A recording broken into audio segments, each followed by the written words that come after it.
Thank you, Ms. Nelka Villarin, for that introduction.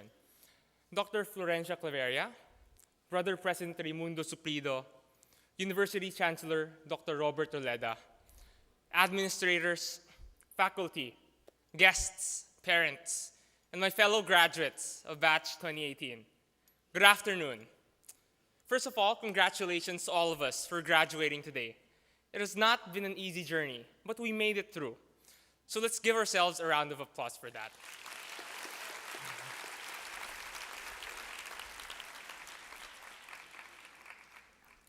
Before I start, I'd like to ask for a show of hands. If you were to choose between your mom and your dad, and don't worry, they won't see your hands raising up, so you can choose anyone, okay? Who would you choose as your hero? Who says mommy?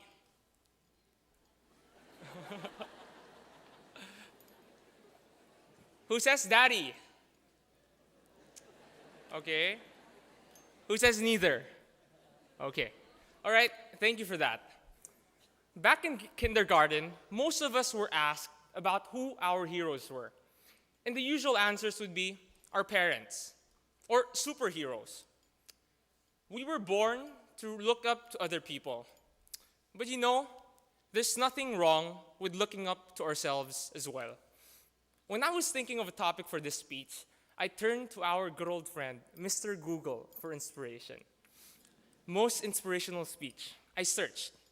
And as I was searching, I stumbled upon Matthew McConaughey's Best Actor speech during the Oscars. And there he was, looking dapper in his white suit. And he starts talking about how he always needs a person to chase in his life, a hero to look up to, someone who was great, someone who would constantly tell him to do better. But what made it more interesting was that the hero he so desperately chased after was actually his future self all along. After watching the video, I sat there thinking to myself, wow, I'd love to be my own hero too. But can I ever be certain that my future self will be someone I'd be proud to call my hero? If your future self were your hero, what would it take for you to be proud of him? What values would you want him to never compromise? What things, learnings, do you want him to never forget? For me, the answers to these questions came in the form of three things that I have learned here in my stay in DLSU. And these are the three things that I want my future self, my hero, to never forget. Here we go. The first thing is about seizing opportunities. Back in 2016, I once ran for the USG elections, representing the yellow and blue. I wasn't really supposed to, but one night, about a week before campaign period, my friend calls me up, and he tells me that there was a problem and that a candidate will not be allowed to run. And so he asks me, do you want to run instead? I was shocked, and so I asked him to call me back again after a few minutes. After the call, I did a very quick situational assessment. Okay, so my opponent's a girl. I'm not a very extroverted person. I have a lot of exams next week, and I have 1 week left to prepare. Ayos ah. I wanted to try, but I also knew that my chances of winning were not really good. And so when my friend called me up again, I was still unsure. But I finally told myself, sige na nga, I'll just do my best. And so I told my friend, okay, G. And that, my friends, is the story of how I lost the elections. I tried my best to win your hearts, your minds, and your votes, but my best just wasn't enough. It is possible to fail even if we try our best, and that's a frightening realization. So most of us get stuck, waiting for the right moment, waiting for when we feel most ready to do something because of fear. Truth be told, I also do. But in my stay in this university, I have learned that it is okay to feel scared, to feel inadequate, to ask yourself, kaya ko ba? Because at the end of the day, what matters is how we recover and react in spite of these thoughts. So to my future hero, never forget that seizing opportunities means acting despite of fear, not because of it. It is being willing to chase after the possibility of success despite the lingering fear and uncertainty of failure. So muster up your courage, snatch at every worthwhile opportunity, and create possibilities for yourself and for others. My next point is about purpose. Mark Twain once said that the two most important days of our lives are the day we are born and the day we find out why. And it's true that purpose play a very important role in our lives. It is like the ways of our existence, telling us how to get to our destination even if we decide to add a stop in our existing route, or even if we end up making a wrong turn. However, in the process of finding our whys, know and accept that this will be something that most of us will struggle with. Take me, for example. In the past 4 years, I have spent more than half my time studying. The remaining time I spent in orgs, competitions, seminars. I kept myself busy, eyeing every award and recognition, but I unknowingly made them the basis in evaluating myself and my worth. Amidst all the warm greetings and the praises, it still felt empty at times, probably because I never really knew what I wanted to do in life. This might be the reason why I'm slowly realizing that at the end of it all, the pursuit of goals, no matter how big or small, will be meaningless without a deeper understanding of why you're doing it, who you're doing it for, and what difference it will make in the grand scheme of things. So to my future self, to my hero, never forget to search for your true passion in life. Don't be content with just staying alive. Find something that you want to live for. And keep in mind that finding your purpose is not a sprint, but a marathon. My final point is on luck. Throughout my stay in this university, I have learned to accept that we are indeed lucky people. This realization, I would say, has had a huge impact to the way I look at the world. Because when we acknowledge that we can't fully take credit for our achievements, we are compelled to be humbler in our successes and to be less critical of other people's shortcomings. Luck means two things for me. First, luck is opportunities and events that happen at the right place in the right time.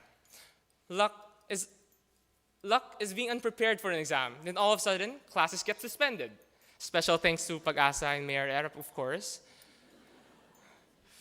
Luck is also ending up as group mates with a guy or girl you've been staring at for the past 30 minutes during the first day of class. As for me, luck was when I was able to study in the National University of Singapore and still graduate on time, together with this batch. A dream that I almost gave up on because it seemed impossible. It was impossible until I realized that the academic calendar shift had actually created a special term where I could take additional classes.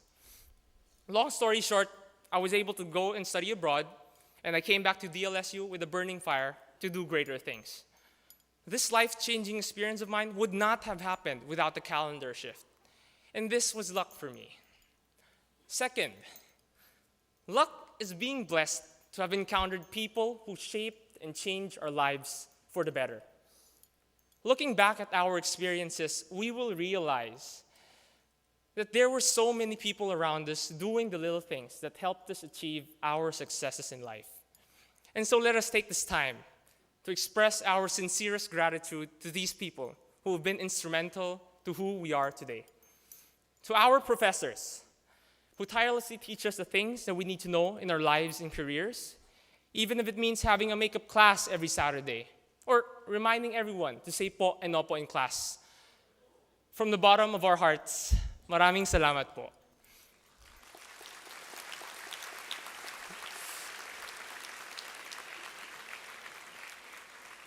To our administrators, who strive to create a superior learning environment in DLSU, and who gave us everything that we could ask for our students. From the bottom of our hearts, maraming salamat po.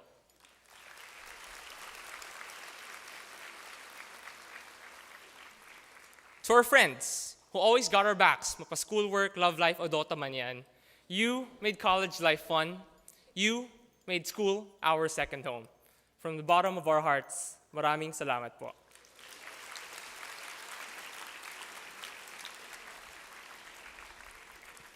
And to our parents, ma, pa, salamat po sa allowance.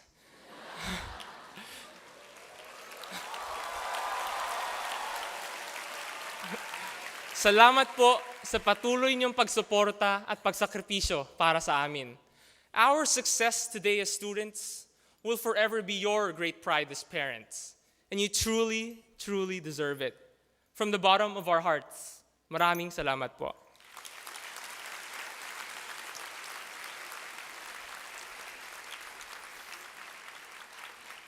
This day, more than our graduation day, is a celebration for every single person we've met along the way. This is for you. Another round of applause for these people in our lives.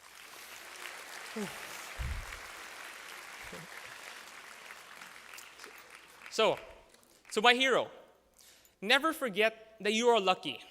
And remember that even though your successes may seem like your own perfect paintings when viewed from afar, they are actually mosaics, where each person around you does a little part to contribute to the overall beauty of those masterpieces. Bold, passionate, humble. This is how I envision my hero to be. And these are the three things that I want to work on moving forward as I strive to become the self I want to be in the future. Now, let me end this speech by throwing back the same question to all my fellow graduates in this hall. If your future self were your hero, what would it take for you to be proud of him? Whatever your answers may be, I hope that you've realized by now that the only person who can actually make it happen is you. So be who you want to be. Live to be your own hero. To the 181st batch of graduates, congratulations again. Thank you for indulging me. Maraming salamat po, Animo Lasal.